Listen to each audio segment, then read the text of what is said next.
Alright everybody, what's going on? I want to have a little discussion, follow-up video from the video that I posted yesterday and the day before, the oil video, 309 machine versus the Buxton 500i, and I want to talk a little bit about exhaust covers. Because I've had a lot of different comments here and there of different things, and of course, things could always be different, things could always be better, things could always be worse. But what I want to talk about, first of all, is the muffler covers. You know, I had one guy state that he'd be interested to see, and there's nothing wrong with it. You know, I'm not calling him out or busting him out for it or whatever. I mean, he's just curious what the difference would be if I changed the exhaust covers. Put the Exile DNO on this cover and put the straight shot on the 309 saw.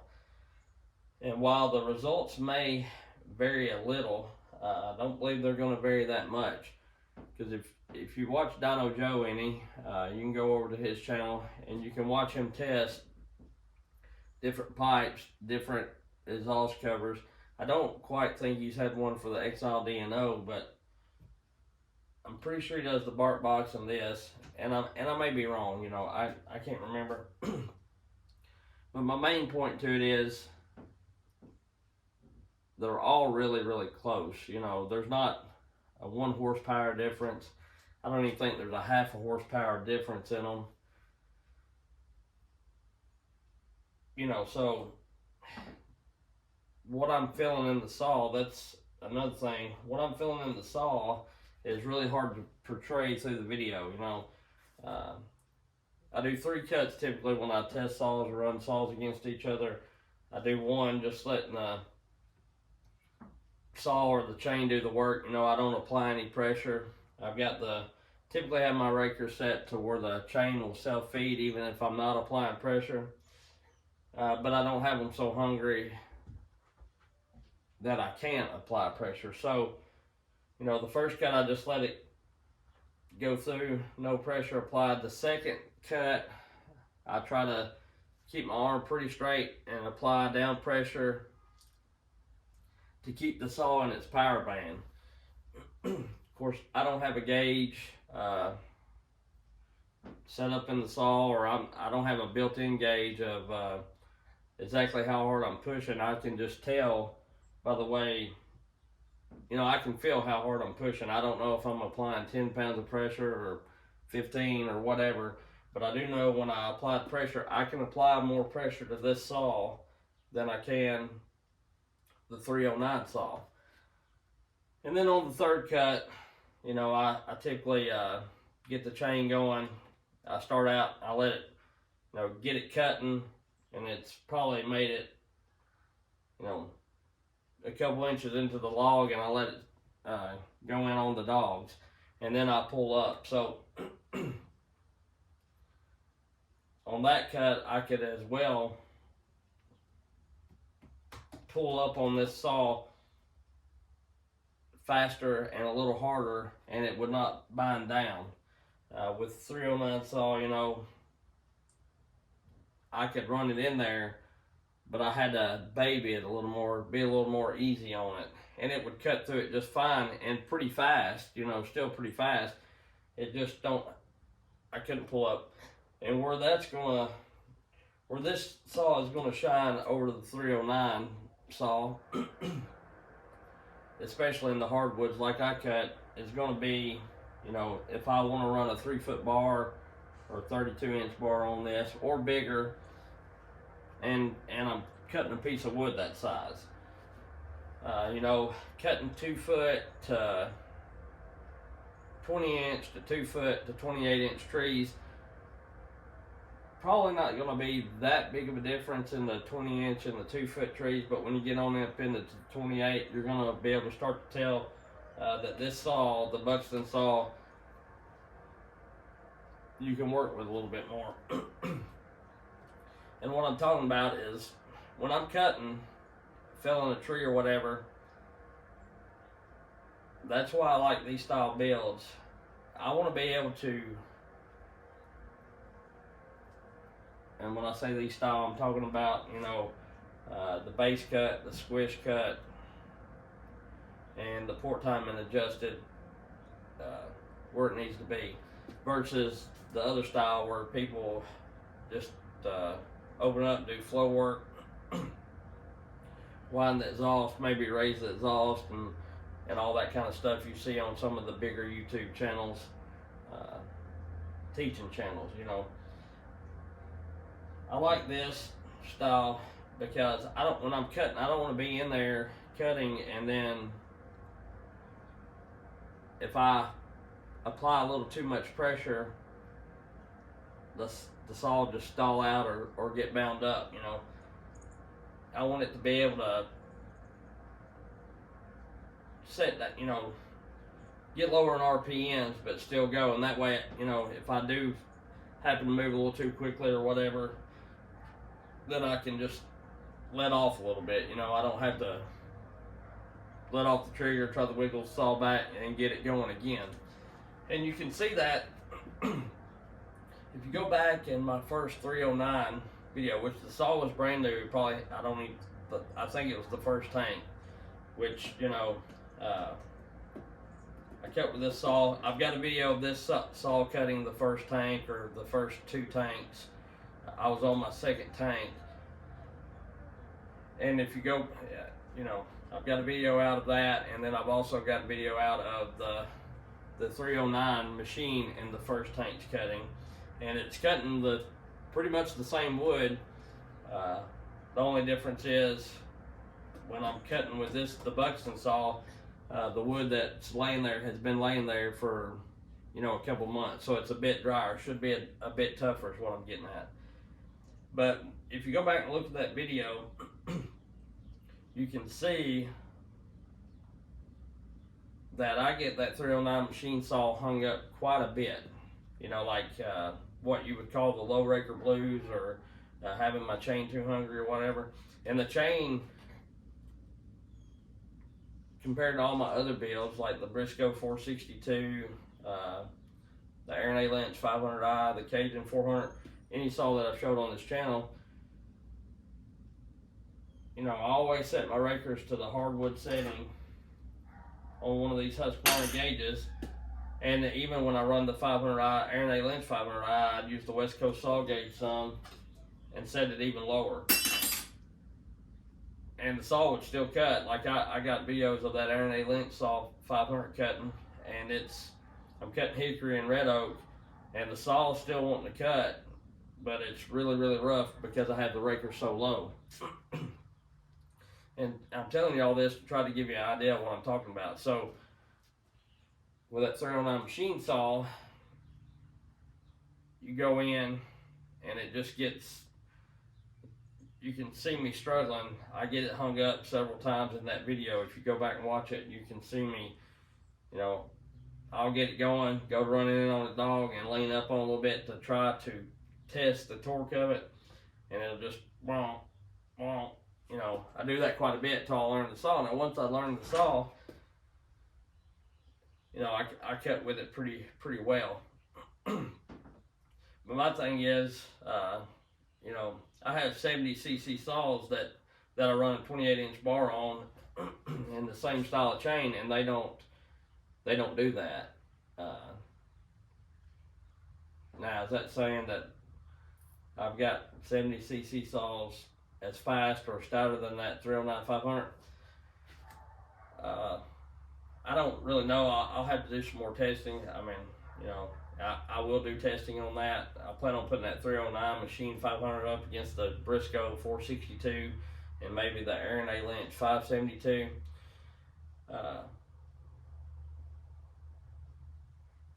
But they may have a bit more torque, you know what I mean? A little more low end or whatever. So that's what I'm getting at. There's nothing wrong with the saw, and you know, I know there's quite a few people that run them,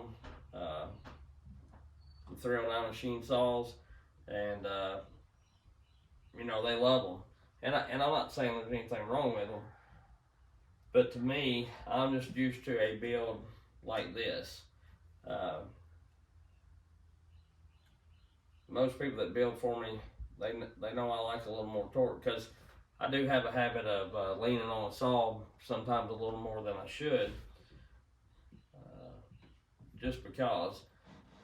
And I could get the chain more hungry, but cutting this hardwood, it makes it really, really tough to bore cut and do the style of cutting I do. So I like the raker set at the hardwood setting, and on some saws I even set them a little higher, and for smoothness, you know. So anyway, that's what I'm getting at. But I don't think changing the muffler covers, you know, one could argue that, you know, that has the Exile DNO, which is 2 outlets, which I found before testing. I never really had an Exile DNO, but I made my own. You can go back and see videos of that, and I found they help the saw quite a bit. A little better than the bark box, pretty close to the straight shot. The straight shot, to me, as far as muffler covers like this with the side deflector, they do have a little edge over the West Coast bark box. Now, I watch Aaron A. Lynch. He says if you open the hole up a little bit on the bark box, they pretty much get equal. And I run the bark box. I've got the bark box on a couple saws, and I ran them on a lot of saws before. But what made me change these, I always liked the way these made my 500s run, because I had the bark box on the Aaron Lynch 500, and I tried it with the straight shot, and I felt like it cut a little better with the straight shot. But my biggest problem with it at the time was this being wide open and having to buy that deflector separate, you know, because with it being wide open, I feel like it gets this case half a little hot, you know. But now he includes the deflector in it already, and so this will probably be the muffler cover I start to run it on all my saws moving forward, because like I say, I do feel like they have a little edge over the other ones. And there's a lot of different things you can argue with covers, you know. I had one guy in the comments talking to Mr. Egan, asking him if he couldn't turn it this way, and then, you know, you got the heat blowing on your hands and things like that. You know, you got it this way, you got it blowing on, if you ain't got the deflector, you got it blowing on the case halves. With the Exile or with a pipe, if you had one with 2 pipes coming straight out, if somebody runs shorter dogs, you have the potential of them getting into the wood. So there's all kinds of variables that may change or that may hinder what one is doing with the saw. But that's the downfall. But the gain to it is you get heat out of the saw, and it does add power. So there's always a give and take. And then you have some people fuss about the bark box and the Egan straight shot coming out this way to the clutch cover side, because it, you know, when they flip their saw up to fall, it's blowing in the face, which I don't really get that.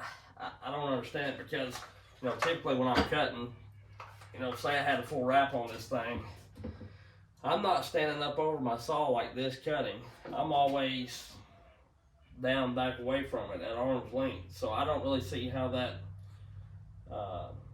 and I've only, you know, there's probably other people that feel that way, but I've only ever heard one bigger like YouTuber say anything about it, complain about it, and most people take his word as that's the only way it is. But I feel like he just mad because he didn't think of this idea first, you know. So like I say, when I'm cutting, I'm not, you know, saying that Mountain Dew bottle there's the tree, I've got the saw in it, I'm cutting back here, this exhaust is coming up. You might feel a little bit, but most of the time I'm back like this, which I don't ever cut like with the clutch cover side up anyway. For one, I don't like the way the chips fly back in your face and all that, and for two, I'm more of a back bar guy like this right here anyway.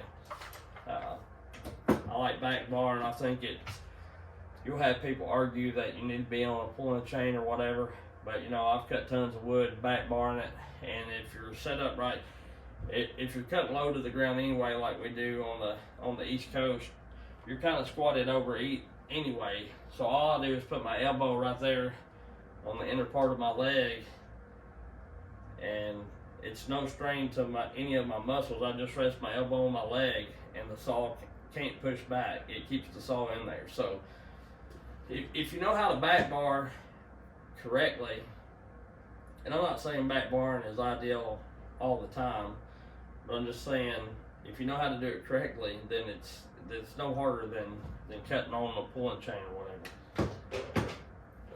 And you can just talk about any East Coast guy that falls timber or cuts a lot of wood, or tree people that do it, and they'll pretty much tell you the same thing, I imagine. Now there is different scenarios. I've never really cut out west, or never have at all actually. So I don't know. You know, I can see times where they need the half wrap or the full wrap and all that kind of stuff. But if you watch a lot of those guys, 90% of the time, they don't cut that way either. They back bar quite a bit too. Some of them do. Some of the ones I watch that actually cut and not do a lot of cutting for YouTube. I mean, they cut and have a channel, but they're not just trying to make content. You know, they back bar quite a bit. So anyway, it's all what a person wants, you know. And the Exile, I thought DNO. I don't like the SS because it's got two long pipes that come out the same way as the bark box and the West Coast saw, or the Egan straight shot. The bark box and the Egan straight shot, it comes out that way, and one of the pipes is hitting on the case half again. So I went with the DNO because I thought they was more straight, but actually they're down into the oil, like the oil cap, and it's blowing on that case half, getting the oil hot. So I'm not real crazy about it. I like the way it performs all right, but I'd rather have the Egan straight shot or a bark box, honestly. And out of the two, now that these deflectors are on there, you know, I like the Egan straight shot. And the thing about, and then, you know, people always talking about pipes. To me, I feel like they do give a little bit, maybe just a tad bit more than these covers. And I think it depends on the saw and depends on how you're cutting. You know, I've cut with them some and not really been able to tell the difference, and then I've cut some cuts and I feel like I can lean on the saw a little harder. And I guess it depends on the pipe design as well. But my thing with the pipes are they're terribly loud. You know, a whole lot louder than the muffler covers, and for no more than what you gain, to me, it's really not worth it. And then most people that build pipes, they're more expensive. You know, these muffler covers are, you know, $60, $80, something like that. Most pipes I see are a couple $100. And then I had a guy on the comment section, he's like, well, I have a 309 saw, and I was kind of disappointed with the torque as well, but ordered me a pipe from Super Cool Saws or whatever, and it made it tons better.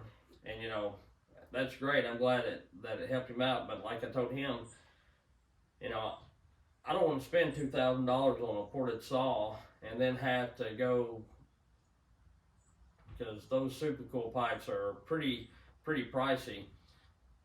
Spend $300 to $800 or whatever they are to get a saw to run like what I want it to, when I can just you know, buy this saw from Buxton or have Aaron or somebody like that. And there's a lot of good guys that port. You know, not all of them port for the public, but like Charles Briscoe, Aaron A. Lynch, Gary Buxton, Cajun, which he don't port anymore. Tons of guys. Kevin Levanway, Tree Monkey, you know, all them guys. 417 Saw Shop. I watch him. He seems like he does good work. Which now I've not had saws ported by all of these guys. I've had them ported by some, and if I've had them ported, they've been on the channel. But what I'm getting at is they continually get business. You know what I mean? They're always porting saws, and I've never heard anybody really complain about them. So that's why I'm mentioning these people. There's some people that port, you know, you hear a little bit of riffraff about, and you know, I feel like there's a reason. Mastermind, he builds a good saw. I've had some saws from him, and so there's tons of good builders. And Ripsaw builds a decent saw. You know, I've ran a few of their saws. And to me, the Ripsaws are probably in between the 309 and a build like this. They're in the middle of the road, and these being a little more stout, or to my liking, rather.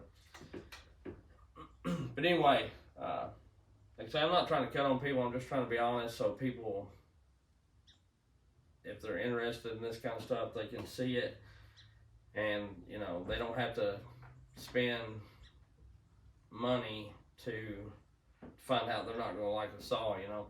And so anyway, the thing is, this saw is better suited to me.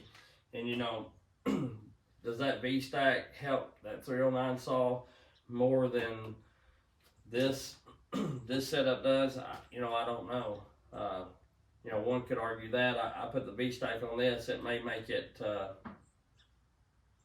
just that much better, you know. And then also, like I say, that's got that 309 saw's probably got 15 tanks in it, maybe a little more, maybe a little less. I know I've cut with it quite a bit, and this saw I know only has 3.5, 4 tanks. When at the time of the video, it's got a little more than that now, but it's not even broke in yet, so I can only anticipate it's going to get better. And that 309 saw may get better as well, but I feel like it's still going to. It's not going to get that much more better than this one gets better. You know, they're both probably going to gain the same once they get broke in. And right now this saw is not even broke in, and it's still ahead of that one. So,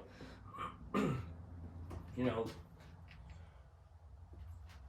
I don't particularly like making videos like this because I feel like I'm kind of, you know, bad-mouthing the company when I don't. That's not my intention. I'm just trying to be transparent and honest. You know, if I had never run a ported saw by anyone else, I would be tickled death with that 309 saw. You know what I mean? So there you go on that. But I have, and so there, you know, it just is what it is. Also, I want to talk about a little bit about the oil deal that I brought up the other day, which has been a pretty decent conversation starter. I ran that Maxima K2 for a long time and a lot of saws, and they always seem clean. And I had one guy, you know, a lot of people kind of get huffy about the HP2 comment that I made, that I don't think it's that great. They've had good luck out of it. I'm not saying they haven't, but from my experience, you know, something's giving my saws up. And even back a long time ago when I sent a saw to Aaron and he said it was so dirty, I wasn't running stable at the time. I don't think the stable helps, so I'm not gonna, and it may hurt a little bit, so I probably will not run any more stable in my gas. I was just running the stable due to the fact that this time of year around here, you know, we may have a day that's 60, 65 degrees, and then it may go down to 32 degrees. And while my gas tank's full, I mix it for 5 gallons at a time. While my fuel tanks are full, you know, I don't worry so much about condensation. But as I start to get to the end of the batch or whatever, I kind of worry about it building condensation. So I thought I might, and I've never had a problem with that, but I thought I might just get ahead of it. But I either won't use a fuel stabilizer, or I'll find something different. So anyway, there's that. And I'm like I say, I had good luck out of the Maxima K2 for nearly 2 years, and I run other oils here and there for a bit, but 95% of the time, 99% of the time, I was running the K2, so that's what I'm going to go back to running. The only dislike I have about the K2 is the color of it. It's an orange oil, and so when you mix in with gas, which I don't have a problem, I know what gas is what, but you know, people helping me or my family, they go to grab a gas can, and when it's in the can, they can't really tell if it's mixed gas or not. So I was trying to find something that was most definitely you can tell, hey, this is not regular gas. But I'll just make sure I keep it separate and make sure I tell people, because like I say, I really like the Maxima K2. But yeah, one could say this and that, and I'm running these saws like this because this is the way I plan on having them set up, and I may eventually get me another under the cover West Coast saw filter to go on that saw and take the V-stack out. I ran V-stacks on all my other ones, and I never really had an issue with any wires getting pulled out or anything like that. There was quite a bit of dust got down into the saw where the module is and all that, but I never had really an issue. The only time that I didn't favor that V-stack setup is a few times I cut in the drizzling rain or real heavy fog, and I felt like a little more moisture was getting to the filter than it should. So, but I like the setup pretty good, and that just is what it is. So that's pretty much all I got to talk about. We'll do some more testing here and there with these saws, and I've got a couple more saws coming, and we'll do some testing with them as well. Like I say, if you need a saw, go check out A&A Lynch or Buxton. They do really good work at a decent price, and there's a few more people that port really well, but they're not really taking on work, so I'm not going to mention them. I've done that in the past, and I think some of the guys that I mentioned was getting wore out. People messaging them wanting saws and all that. So, but Buxton and Aaron does good work. I'll catch y'all later. Have a Merry Christmas. Thank you.